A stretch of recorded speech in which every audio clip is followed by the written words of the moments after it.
Right, so welcome back guys, and welcome to your first time here. I'm Vision here with Boy Entertainment, bringing you guys another video. Today I'm going to be doing something a little bit different. I'm going to be doing some fan casting for one of my favorite comics, Kill or Be Killed, which is being made into a movie within the coming years. So if comics is something you're interested in, don't forget to hit the subscribe button down below and hit that bell icon. That way you're missing more comic news from me or fan casting from me moving forward. Now let's begin. First up, we got Dylan. Now, Dylan is our main hero, the vigilante killer.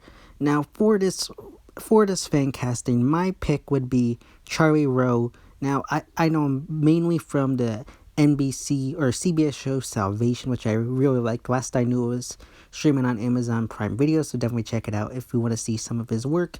He also was in Rocket Man. He hasn't really done much. He's a lesser known actor, which is kind of why I picked him. I like it when these comic movies do or use lesser known actors to portray these characters. However, since it's a movie, it'll probably be someone bigger, so this probably won't happen. He is a British actor, so he does have a British accent, but similar to Andrew Lincoln from The Walking Dead, I believe he could probably easily hide it. I think that this is a good casting pick, at least for me.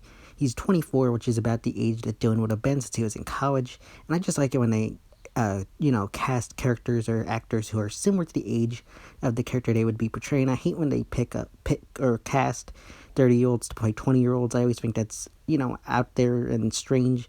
So I would pick someone closer to the age he would be if he was in college. So I would pick him probably the most out of any other actor that I know, because I do think he has great range, and I think he'd portray a great Dylan in the movie. Next, we got Kira. Now, Kira was one of the two actors I had the hardest time trying to figure out who I'd want to be played by. I finally decided to go with Mackenzie Lintz. Now, she's best known for her role in the CBS show Under the Dome, and she played Nori.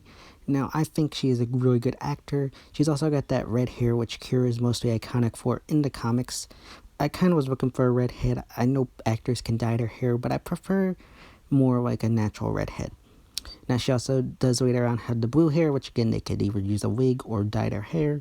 So that's not big of a deal. She also is the sister of Madison Lintz, who played Sophia in The Walking Dead, and her brothers Mason and Matt Lintz also portrayed Henry in The Walking Dead. So this family is very well known. So that's kind of why I picked them as well. These are well-known actors. You need some of those well-known actors. She's also, I think, 23, so around the same age as Charlie Rowe. So I feel like the two of them could be good actors together and portray, a good relationship and portray that, early 20s instead of hiring some 30-year-old to play these two characters. I think she's a good actor. Again, I think she has a great range, and I just think that she could pull off the role as Kira very well in the movie. Next up, we got Mason. Now, for Mason, I decided to go with Ronen Rubinstein. I think that's how you pronounce his name. I probably just butchered it. But I picked him. Now, he's on the older side of the rest of these characters. He's 27, and he's best known for his role as TK in 911 Lone Star, which is a new show on Fox. Definitely recommend checking that out if you haven't already. But I think he could pull off the role of Mason very well.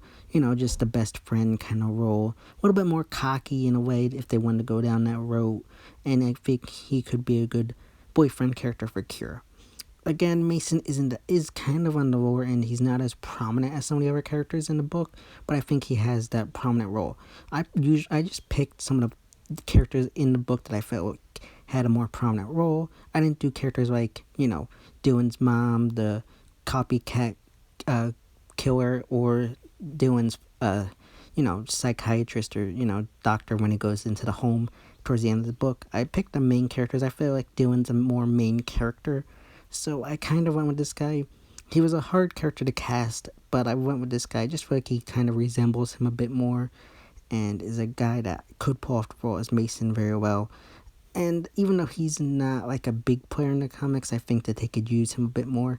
And I feel like he also is a bit more well-known so that he could, bring some more, well-known names into the movie, at least in my opinion. Next, we got Lilly Sharpe. Now, for her, I picked Tracy Spiridakos. I probably just butchered her name, but I kind of picked her to play detective, Lilly Sharpe, mainly due to some of her more recent acting roles.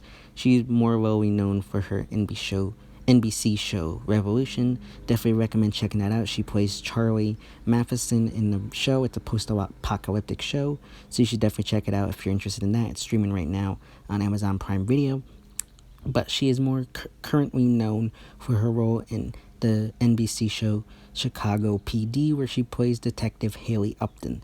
Now, one reason I picked her is, one, I feel like she resembles the character very well. And at the same time, I feel like with her current role on Chicago PD, she plays a detective there, and this is a detective in the book, so it's probably not a hard role that she'd need to study up on. She already kind of knows it. She could easily portray it in the comics. Now, similar to Mason, she is kind of a lower end character in the comics. However, with it being a movie, I feel like they could bump her role up a bit more and have her be a more prominent character in the movies. So that's kind of why I picked her. Again, she is a bit of a better, well-known actor, so her name could bring more, recognition to the movie. Whereas they could add these three characters in where the main lead is lesser known, so this could bump the movie up a little bit more. Again, I definitely think she could pull off the role, and I think she has the good acting range to pull off this role. And it would be, I think, like one of her big movie roles, so I think it would bump her, recognition, which is already pretty big, up a little bit more and get her some more, recognition, even though she has a good amount due to her TV show appearances so far. Last, we got the Demon. Now, for the Demon, I picked Kevin Michael Richardson.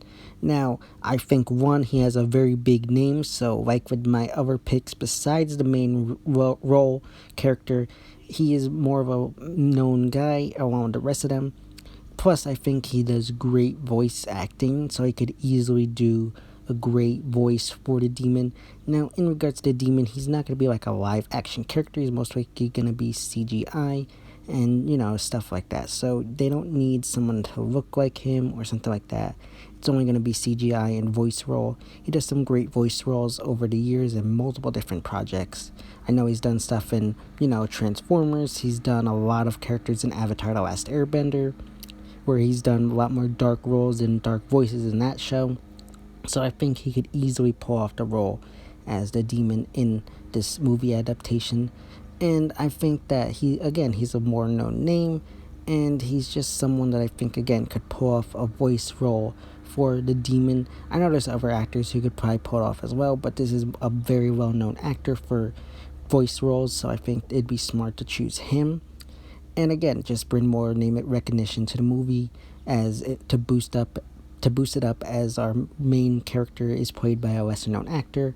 All the rest be a bit more well known, so it can bring more recognition to the movie. Yeah, guys, that's my fan casting for the upcoming movie adaptation for the comic Kill or Be Killed. As always, if you like this video, don't forget to give it a big thumbs up and share. Don't forget to hit the subscribe button down below and hit that bell icon. Don't want to miss some more fan casting news from me moving forward, or movie or comic news from me moving forward. This has been Vision Hero Boy Entertainment, and I'll see you next time.